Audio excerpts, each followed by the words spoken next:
I'm Irene McDowell, and I've been here for 10 years at Building Hope. We started out at the office behind trade, and then we stayed there for 2 years, and then we moved here. We got our first 20 kids from Sadie Salter, but we found out that the reading, the math and stuff like that, they needed that, but most of all, they needed the family surrounding, because we had a lot of single parents.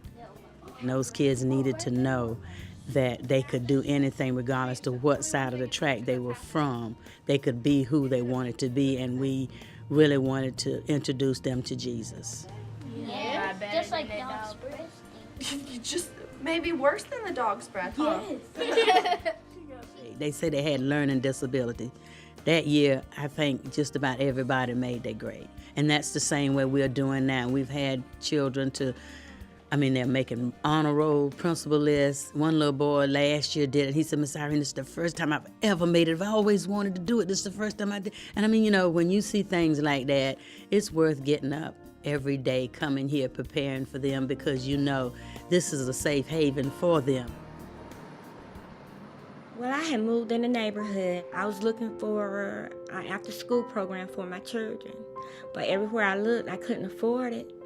So one day, they put out flyers for Building Hope. And when they said Building Hope, I was like, Building Hope. And in a place like this, and by me moving in a bad neighborhood that I had to move in, I just wanted to keep my children out the street. And when they said it was free, I was like, free? It can't be free. So I came down and saw what the program was about. What they did was told me that it was family-oriented and it was Christian-oriented. They were worried about the families, their home life, how they were eating, how they were in school, all these extra. I just wanted them to go after school and help them with their homework. I didn't really want them to get into my family life, but they kind of oozed their way into it because they were so concerned about the children. And when I looked around, they really concerned about my children. And that's when I knew that it wasn't just a name, that it was exactly what it was. A lot of people say Building Hope, is just for the kids. Building Hope just impacted me because I've been locked up for 19 years out of my life. So coming out and doing this and just being an inspiration to them, and I tell the kids my story, my testimonies over and over, how God has changed my life around. And I don't want to see none of them behind bars or in gangs. Like if we hear about one of them dealing with gangs, we go out into the streets and we'll find them and we'll bring them back and tell them, regardless of your living situation, you don't have to live that way. They knew the housing that I was in, and they weren't going to settle for me being there.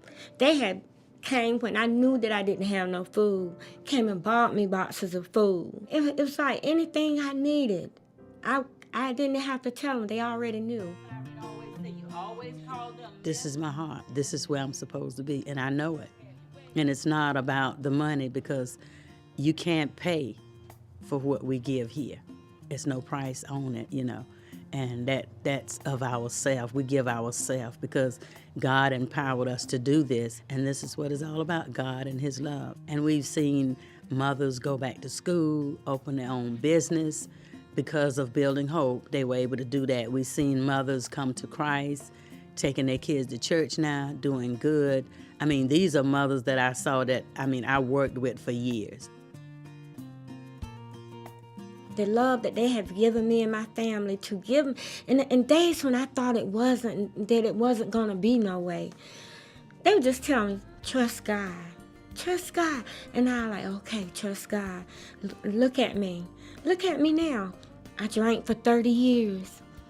During my crisis, when I was in my deepest valley, that's when they came in my life. It was just like God reached his hand down there and pulled me up. I can just see us just building hopes all over the place. Greenville is not the only area that needs Building Hope. So basically, we just need to come together as a community, as a county, as a city, and give these children a good future, because that's what it's all about. Let them know that, you can do this. You can be what you want to be. When you say Building Hope, Hope is alive. It is not dead. Hope is something that you never let go of. And when I look around and I look at the children that were there with my children, I see how they are now. I see success written all over their faces. I see their parents in better places, because building hope is about building hope and building families. For I know the plans I have for you. Declares the Lord. Plans to prosper you. Plans to give you a hope in the future.